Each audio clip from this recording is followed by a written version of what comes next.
Doop, doop, doop, doop, doop. We back. with my co-host here. Official co-host. Interim co-host. I'm interim. You're still interim. But you we're said back. honorary last time. Yeah, you're working your way up. I'll take it. 1% better every day. Yep, that's it. So welcome back to Tea with Tamela, where we're talking a ton of different things. And so today we are discussing intense fellowship with your spouse. Dun, dun, dun, dun. What's intense fellowship? Can you define Yes. intense fellowship? Intense fellowship is when you and your spouse aren't seeing eye to eye about something or a situation or a topic, or y'all in strong disagreement. And it could be argumentative, combative, or just on opposite ends of the spectrum. And so we call it intense fellowship because the fellowship is never broken. We want to be in strong relation with each other, even though that the conflicting situation has made it intense. So we don't want to be in an argument or in a conflict. We just rather be in an intense time of fellowship.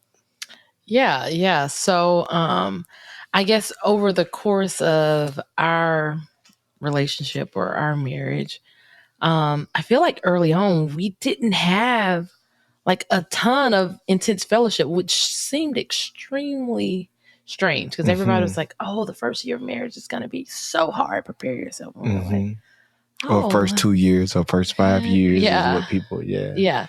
So I think like it was later that we started to get to a place where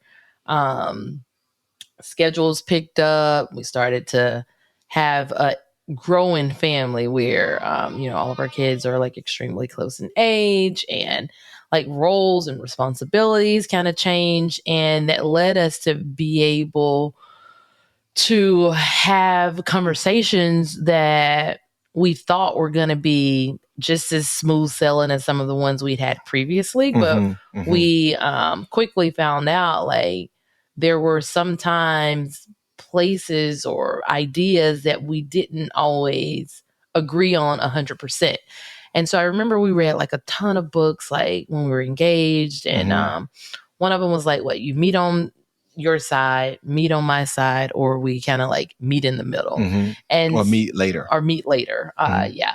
And so we kind of went through that frequently where it's like, okay, who's going to meet on whose side? Right. Are we going to meet later, or are we going to meet in the middle? Right. And that was something, I think that was hard at first because we just weren't really used to having intense times of fellowship. And we were like, oh, like we got this marriage thing like totally figured out. Like it's year 3, 4, like we're still not even really arguing, and like we're inseparable and all these things. So what is something, I guess, early on where you just really felt like, man, I got to meet on her side, or like, she has to meet on my side? Well, that was most things. I just felt like I heard a good piece of advice was there are going to be hard decisions that you have to make in your marriage. So to save up for that moment, it's better to meet on her side. And so if it's small things like, what are we going to watch? Where are we going to go on vacation? Even, what are we going to sign the kids up for? Like, a lot of stuff that it's important, but it's not as important because it's going to eventually, and I always thought it was going to come down to a decision that I was going to have to be like, Tam, I know you don't want to move back to Mississippi, but we going back to Mississippi. That's what you were building up for. I was building up for that. You were building up for that one. So it was like, get in the car, going to Mississippi.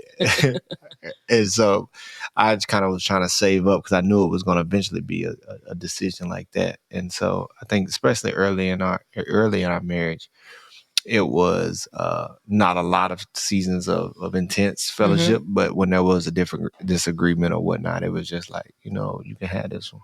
Yeah. Yeah. And I guess, did you feel like slighted or salty or anything when you felt like I'm going to let her win where we're going on vacation, or I'm going to let her win, like the kids can only do one activity, or. Yeah, no, I didn't never feel slighted. I just like that was part of it, Mm-hmm. right? I knew like there was gonna be tougher things that I was gonna have to decide. So it was just like, you know what, you can't win them all. You can't win a majority.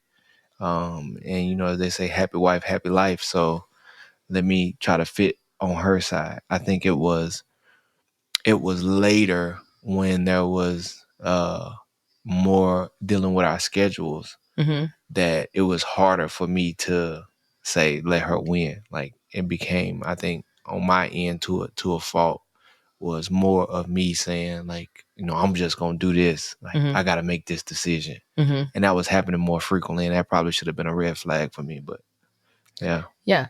So I guess when spouses are kind of like, because some people, like, their intense time of fellowship looks extremely different. Like, it's bigger things. So I guess it's all about the season of life you're in, what's all in front of you. What would you say is um, some practical tools, I guess, to put in place when it seems like all you're doing is arguing? And I guess we haven't really been there, like, or especially early on, because I know some people, like, early on, it's like all we did was fight, like the first 2 years. But when couples find themselves like fighting all the time, like, what would be your top three things to say, like, this is how you begin to resolve whatever the issue is at hand? A tactic that I've always used is like emotionally undressing. Mm. It's like charm. So I'm gonna say it like a joke, or like most time when you get upset, I'm gonna like play it off to like a joke to try to make you smile, Mm-hmm. or to make you do that right there. Like I ain't taking you serious. Mm-hmm. That's what I'm gonna try to do, and just try to sweeten you up, try to soften you up, because I want us to move. Like I'm a lover, not a fighter. Like that's a real thing. Right. Like be a lover in marriage. You are a lover. You're definitely not a fighter. I would probably fight a whole lot more if you would fight back with me. Yeah, so like be a lover, not a fighter. And it only takes one to choose love, because that's what you guys signed up for. Mm-hmm. You signed up to love each other. You didn't sign up to fight each other. True. So it only takes one person to engage in love for the other one's guards to be dropped down just a little bit. And Mm-hmm. so like I feel like is the number one thing, is to disarm the argument, because most of it's just not that deep.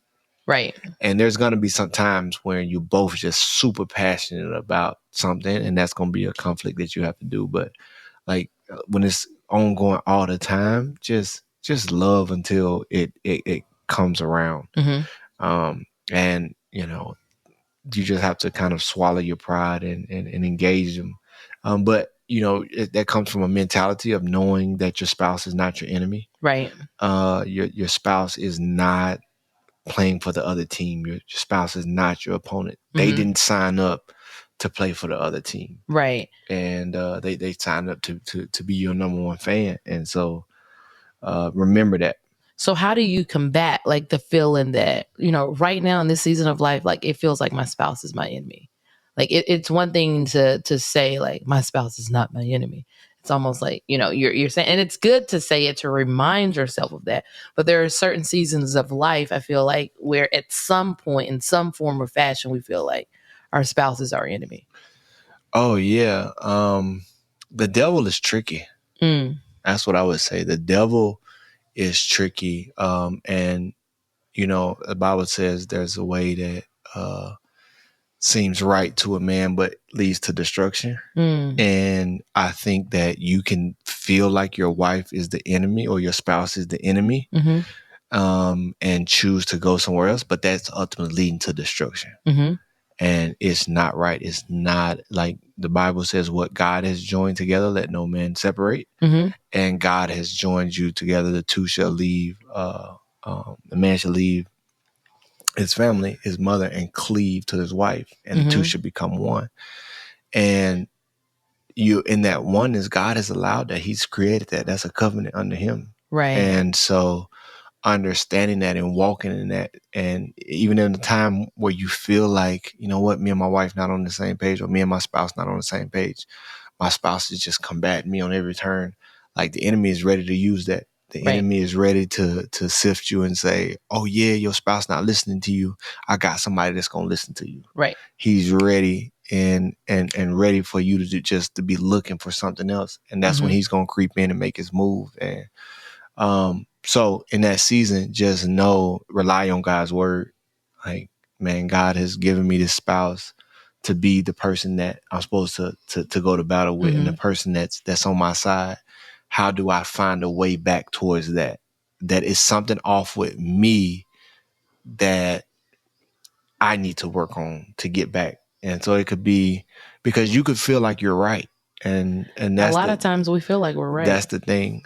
Somebody told me, and I've been using that, is as soon as you feel like you're right, there's no new information coming in. And so if you feel like you're right and your spouse feel like that they're right, y'all both wrong. You're both wrong because you're not listening to the other person. Right. And you may be right on a piece of what you're thinking, but Correct. So you may be good in that area, but it could be better. And so listen to your spouse. Listen to your spouse. So in listening, how do you go about creating like open communication where you're able to discuss the things that may be coming up continuously, or the things that may have you guys on two separate pages, or the things that you continue to disagree on? Like, how do you, I guess, open up that line of communication where you feel comfortable like discussing that, and nobody walks away slamming doors and kicking and screaming and putting you out and all that type of stuff? Yeah. Well, try to get to it before you get scarred up. Because if there's passion on both ends and it's adamant passion, it's there for a reason. And so it's about getting to the bottom of it. But the only way you're going to get to the bottom of it is by swallowing your pride and becoming humble. And so I would just encourage people to choose to be humble before you get humbled. That's interesting. Yeah. I mean, I'm walking as a brother that's battered and bruised, but you're going to get humbled. And that's the importance of walking in humility. And so it's like, I feel like I'm right about this. I don't know I'm right about this. That's a big difference in posture. And so it's saying, I feel like I'm right about this, but my partner isn't seeing eye to eye with this. Like, first, God, what is going on? Like, help me understand, what am I missing? And then taking it to some wise counsel. Right. Have some people in your circle to be like, you know what, me and my spouse not seeing eye to eye on this. And then going to your spouse and saying, you know what, we don't see eye to eye on this. I don't understand why, but what I'm going to choose to do is not pursue whatever action that I'm trying to pursue until we get on the same page about it, until we're in agreement. And you only can get there. That's very big. That's very big. And that's how you walk in true humility. And that's where it's going to require you swallowing something. And as I talked about, like, I didn't do that. I didn't have to do it early on because we never had those. But later on, when we started having those, I wish I would have chose that route. And so, but now that's what we've gotten to. You use a word that I think sometimes people don't know how to properly put into context or identify: pride. So how can an individual who is struggling with pride and know it be able to I guess humbly submit themselves before the Lord and before their spouse? But then I think the biggest, like, even bigger thing people need to be able to identify is pride issues, and they don't even realize they have pride. Like, some people know they have pride issues. There are other people who's like, oh, I'm not prideful. Absolutely not. Like, that's not me. And so how would you speak to an individual who know they wrestle with pride versus an individual who is wrestling with pride, but they don't even realize they're wrestling with pride? Yeah, well, I think there's a smaller group that knows that they're wrestling with pride. And so knowing when you know you wrestle with pride, Well, it's about being able to understand the areas where you wrestle with pride at, and to put up guardrails and trigger points in those areas. Understanding like, man, it doesn't take much for my pride to come out. Mm-hmm. And so when my pride come out, communicating with your spouse, like, hey, I'm having a prideful moment. I need to cool off. Let me go. Right. Hey, because if you know you're wrestling with pride, you can't win. Like Sure.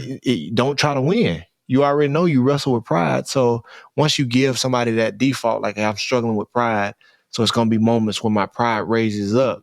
Help me with that in that moment. It may take me a little bit to come down, but I'm going to finish on your side. Right. Because you struggle. Mm-hmm. You've already admitted that's a struggle. That's somebody who knows they wrestle with pride. And if you know you wrestle with pride and you know your areas, understand that pride can creep up in areas that you don't think you're struggling in pride, with pride. And so in those areas, you need to say, okay, well, I know I wrestle with pride. Maybe it's crept into some other areas, and this person may be right. So that you should always choose humility, Right. knowing that pride is the opposite of pride is humility, and pride comes before destruction. Right. So like, okay, I'm going to choose humility. I'm going to choose humility. And so, but I want to talk to the larger group that I think doesn't realize that they struggle with pride. And this is how subtle pride is and how it gets even the greatest of us. There's no greater Christians in the Bible than outside of Jesus and Paul, than Peter and John, the disciples. And Peter looked at Jesus in his face and said, God, I would never deny you. Wow. And he said, before the rooster crows 3 times, you're going to deny me. Oh, no, I would never. And it literally happened. And so how did Peter make such a certain, because he was so certain. Right. His pride was out in front. He was so certain, like, God, I'm so passionate about you. I'm so on fire before you. I know you're the Messiah. I know you're going to do I've seen you do all these miracles. I would never deny you. And the minute that a little pressure came, he denied him. Because what pride does is it makes you unaware of the situation around you. Mm-hmm. And he was so certain that he wasn't anticipating a situation where he would. So he could have prepared for it. And so that's what happens when we have pride, is that you're so certain about how this is going to play out that you're not even aware of situations and threats, which is probably what your spouse is trying to present to you. Right. And help you see the other side of it that you're not seeing. And because your pride is so strong and you're so certain, you can't see any new information. Right. And so you can't prepare for the danger or the threat that's coming. Mm-hmm. And so that's why I say choose humility before you get humble. Because if your pride is so strong that you can't see what's coming, it's whatever threat is coming, it's going to get you. Just like it got Peter. Right. As soon as the pressure came, he denied Jesus multiple times. And now all of a sudden he's at the bottom of the dumps. He had to be humbled. Right. He didn't choose humility. He had to be humbled. Right. And so that happens to us more than we think. Way more. And that happens in a lot of subtle ways. And so that's why people need to be on guard about their pride and learning how to choose humility. And choosing humility is as something as simple as, I feel like I'm right, but I'm not sure. Got it. No, that makes sense. And I think a lot of times, as you said, like, people don't even realize that they're wrestling with pride because they're so certain with where they are in life or where they are on their pursuit with Christ, that everything else that's coming at them or for them that is not of Christ, like, they're kind of blinded by it because they're just like no, like I have everything kind of under control. And so then that kind of overflows into how you communicate with your significant other, which then causes more friction that of things like it's like you just can't seem to get on the same page regardless of what that looks like. But then I keep going back to communication because I feel like we learned early on, like, the importance of effectively communicating with each other in a way where it's authentic and transparent and in truth, yet in love. But then also going back also to cultivating that friendship, like the importance of having a friend in your spouse. And we recently even learned like when you have that unique bond, it's like, hey, I want to talk to my friend right now versus talking to my spouse, because the advice, and it's almost like role playing, I guess. But if you have that unique relationship, you're able to turn off, I guess, or conceal your emotions and thoughts as a spouse and communicate with your spouse as their friend, and not just from your perspective as a spouse, and then vice versa. So how have you seen that kind of be extremely beneficial with like different seasons of life, or like where we currently are? Yeah, listen, that is very needed, especially in tense times of fellowship. To be able to talk to your friend and not your spouse, because when you're in an intense time of fellowship, the ice gets really thin, and it's a lot of emotions involved, and so anything said could be a trigger. And so I know sometimes we'll get to talking, and it's like we can see the expression on you, like, well, look, I need to talk to my friend. I ain't talking to my spouse. It's not always that we catch it up front, but it's like, I'm talking to my friend. Like, okay, well, you talk to your friend. And it's like you switch into that character of just being a friend and kind of removing the emotions of a spouse, and just like, man, we just want to deal with each other in truth, and make sure that we have everything kind of out in the open and we're able to discuss it, versus like, I can't really talk to you about this right now. Excuse me. And so that's very important. I feel like I can't wait as the podcast just continues to go, that we can get like the deeper parts of our relationship and our story.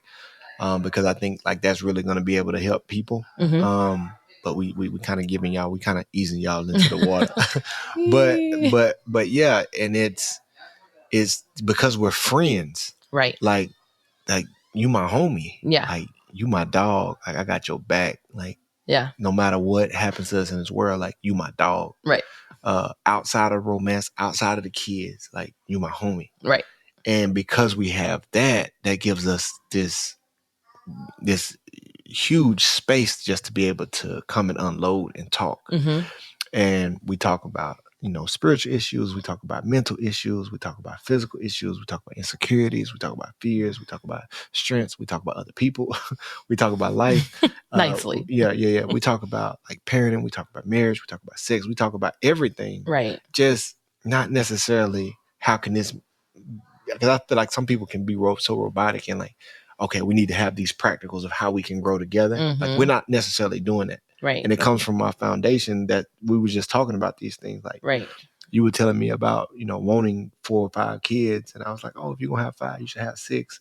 We were just having conversation. We weren't saying like, this is what we need to do. Right. And I think we still do that now. So that friendship is what protects us during intense times of fellowship. And it's like, man, I just need to talk to my friend. Like, and be able to get it out. And then once it's out, then we can start to repair the pieces and get on the same page romantically. Yes. And I feel like honestly, like our friendship, when we did get to I guess different seasons, or like even the season we're in now where there's a lot of like intense fellowship, I feel like our friendship is like what's sustaining the relationship. So what would you say to like a couple where they're like, well, like we kind of started off like just romantically, like we didn't really even build a friendship, like, because I feel like the term friend or friendship is used loosely, where it's like, oh, that's my friend, like, oh yeah, of course my spouse is my best friend, but that's not always the case. What would you say, I guess, a true friendship inside of a marriage looks like? How could someone who doesn't necessarily have that create that?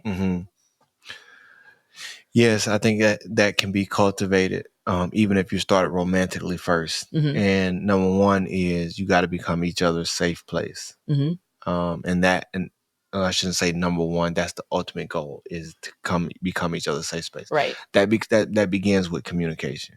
You guys have to take the mask off. We should do a podcast on that because that keeps coming up.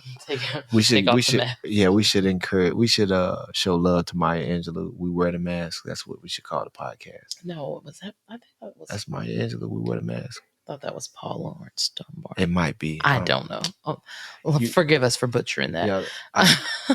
Hey, we have studio guests. Can you look that up? Is that? I think it's Paul Lawrence Dunbar. But keep You going. listen. Keep going. You know your English. No. But we wear the mask. That's what we should call that. Whoever we showing love to. I'm sorry, Maya Angelou, if that's not you. I just forgive me. A caged bird sings. Who's right? You're right. I knew. I listen. You know, English is your thing. But yeah, we should show love there, because that's what happens in marriage. And so communication is first. Take the mask off. Right. You got to get it out of who you are, to your spouse, and realize that you guys spend so much time together that you actually know each other better probably than, your friends do. Right. And if you don't get to that point, of knowing each other, and hearing each other and seeing each other on an emotional level and a mental level, not just on kind of the person that's in front of you, but see and hear. Right. And then move towards creating a safe place. And a safe place is, man, you can share whatever you need to share here. You're not going to feel judged. You're not going to feel attacked. You're not going to feel like your head about to get bit off. Like, I got your back. Even if you feel like you can't take this information anywhere else in the world, you can bring this information here. Wow. That's different though. Yeah. Yeah. And that's the friendship that has to be created in that safe place. Wow. So I guess as you might have a question from the audience. We have a question from the audience as we wrap up on time. Yes, let's take the question from the audience. But another thing that I kind of want to say, like when you feel like you are kind of going through those intense moments of fellowship and you can't seem to get on the same page, or somebody constantly feels like they're losing, like it's very important to bring in a third party with no shame, with no guilt. And I feel like there's a misconception around counseling and therapy, and everybody wants to have it all together and all figured out, that like they avoid that. And I remember early on, like I remember when we started dating, like we did pre-engagement counseling, and people were like, what is that? I'm like we like each other and we desire to be married, but before we even get engaged or he thinks about popping a question, like we need to go through some form of counseling. Right. Same thing when it came to marriage counseling. I was like, I don't want to go to just one marriage counselor. Like I need to hear different things from different people. So we did multiple rounds of that. But then also something that we kind of incorporated was going to counseling with a third party every year. Regardless of if things were going good or bad. And COVID also and going, well, I think COVID is when we kind of stepped off of that. We missed a little bit. We missed that. But I think we always had PL. So we always had a conference that we would go to. But I just want to say, like, conferences are extremely important too, but don't allow a group of people or a meeting and taking notes to replace being in a one-on-one setting and environment with another couple or one counselor who's able to hear you, ask questions, and help you be able to identify things that could potentially be an issue or become an issue that you haven't even began to really identify. Like what's some of the fruit I think that you've seen from counseling, and then what are some things that you've seen, well, not necessarily in detail, but when that wasn't on the table, like going left, when you don't constantly create that environment where you have someone that you're able to be vulnerable with, to communicate and speaking to your relationship. Yeah, that's such a great question. I think when you have a counselor and a third party, they're able to point out stuff that you can't see. And so couples, like each individual can have blind spots, but the couple together can have a blind spot or have blind spots. And that's what that third party can point out. They can point out in agreement with the spouse, the individual that has a blind spot. And so it's like, okay, well, I'm not being attacked by my spouse. If my spouse is saying I have a blind spot and the third party says I have a blind spot, right? It like makes it a little bit more acceptable, right? But then they're able to point out, hey, we see you guys like this. This is what you guys are missing. Like this is the good that you're missing. A lot of times, that's what they're able to point out. Like, you guys see this as a struggle, but this is the good that's happening around that you guys are missing. Right. Or this is just kind of something that we see that could kind of, if you don't check it, and so it gives something to put the couple to work on together. Right. And it brings them back together in that format. And I think what happens when you don't have accountability in your marriage, like a third party, it allows for drifting. It allows for you not to be intent on growth. Right. And the opposite of growth is loss. Right. Like, it is no balance. It's never just on a gravy train and it's just coasting. It's Right. either it's growing or it's withering. Right. And I think that's what has taken place in seasons, just because we didn't put that into place. Right. Yeah. Yeah, because it's easier to go through seasons where that's needed, but it's not available, or you don't feel like it's accessible. And so I think just encouraging people to allow themselves to be vulnerable enough, because sometimes, like, I'll hear people say, like, I want to do it, but she's not willing, or I want to do it and he's not willing. And so you're constantly, that's a bad teammate. you're constantly bumping heads, and you're not getting to the root. And I think sometimes, like, we can get to the stub of an issue, but then there's something that's deeper, which is a root issue. And so it's like, we're coming back to this same issue, and it's continuing to create intense times of fellowship because we hadn't gotten to the root of it. But I feel like if you are comfortable and willing to seek counsel, have accountability, have a third party or a couple or vulnerability with a pastor, like whatever it looks like, to speak into the situation, it may help you get to something that is there that you've disregarded. Yeah, that's important. I would just, if it's men who are not wanting to go to counseling and see a third party, and their spouse is wanting to, I would just say, the Bible in Ephesians 5 just talks about, husbands loving their wife like Christ loved the church. And a challenge that I received recently was, you shouldn't expect that respect, that submission, and that love that you're desiring of your spouse until you give the sacrifice. And that sacrifice is leading. It's engaging her. It's leading her in your home in the gospel. It's cherishing her, making sure that she feels special. It's making sure that she knows at any moment that you would do anything, that you would die for her. That's the sacrifice.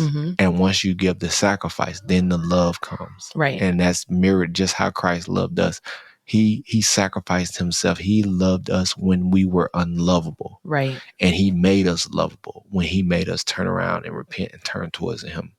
And now that we're lovable, it makes it even more easy. But if the sacrifice came first and then the love. And so if you want those things from your spouse, you have to be willing to do those things. And so something as simple as your spouse wanting to go to counseling and you're not willing, that's probably a pretty good indicator that you're not being that sacrifice that you need to be. Right. And that sacrifice has to come first, because if you're not willing to go to counseling and you're like, oh, she doesn't respect me, or she doesn't love me, or she's not submitting to me, well, you're not doing the sacrifice. Right. So you shouldn't expect the love without the sacrifice. But if you're doing the sacrifice, like, it's very essential for us as women to understand, like, the love language of our spouse, and knowing that men love to feel loved and appreciated and respected, and they want to be affirmed. And there are so many things, I think there's like this misconception around masculinity where we think, men are walking around macho, that they have like no emotions, or they don't have like, I guess, a desire to be spoken to in a certain way, or appreciated a certain way, or reminded in a certain way. And so I think, like, when you guys are doing that, we should remind ourselves, I think, the importance of also like love and honor and respect and admire and submitting as well, and following the leadership, because I think it's very easy for us to desire to lead, but that's kind of out of alignment as well. That's good. So last question before we wrap it up. You mentioned something. I always have to bring it back to this, because I just want people to get into bed and enjoy their spouse. And so during intense times of fellowship, you mentioned that you learn that is not an opportunity for you to withhold, but to engage. So speak briefly into that. Oh, yes. I think I was kind of conflicted because even in intense times of fellowship, we were still having our worship. We were still getting it on. And, to go from one extreme emotion and then we get in the bed, just being physically attracted to each other, that we can go into getting it on. I kind of felt conflicted about that. And it was in counseling, I actually asked the question, like, is that okay? Because what I didn't want is for our intimate time to be marked with an emotion that was bad. Right. And so like now we're getting it on, and then, down the line, you go back to a bad emotion that was there. And so I didn't want that to be attached. And, and the people were like, no, like, the people who counsel us, some very, very well respected believers just pointed out to us that, this is a sacred space that God has created, and the enemy can't get in to that area. And so it's a chance for us to be pulled together in closeness. And it's like God making war on our behalf. Right. In that time. And so I would just encourage in times of intense fellowship to pull closer to each other, not to pull away. Like, no, right. It kind of put them on two different spectrums. Like, you know what? We're going to cause pause on this argument over here, and we finna have our time of fellowship, of our worship fellowship. Right. And we'll get back to our intense fellowship maybe the next day or another time. And that doesn't take the issue that's at hand off the table. Correct. But it doesn't make it just the end all be all, or so much of a focus that you're disregarding other things, because being able to fellowship intensely, yet fellowship romantically, I think that says a lot about the union and the bond that you're able to compartmentalize and address both issues kind of at the same time. Yeah, just because I ain't feeling what you're saying don't mean I ain't feeling your body. You're always feeling my body. You're always feeling my body. We got a few hours. So we're going to wrap it up, but just want to remind everybody to just really, really be intentional with how you communicate with your spouse. The different things that you put into place early on about how you will go about handling intense times of fellowship. And don't ever hesitate to reach out to a third party. And don't forget that you can do both at the same time. At the same time. All right, we're out. Thank you guys for listening. Tea with Tamela. Let's laugh and spread love. Tea with Tamela. You're more than enough. Tea with Tamela. Don't ever give up. Tea with Tamela. Come and fill your cup. Tea with Tamela.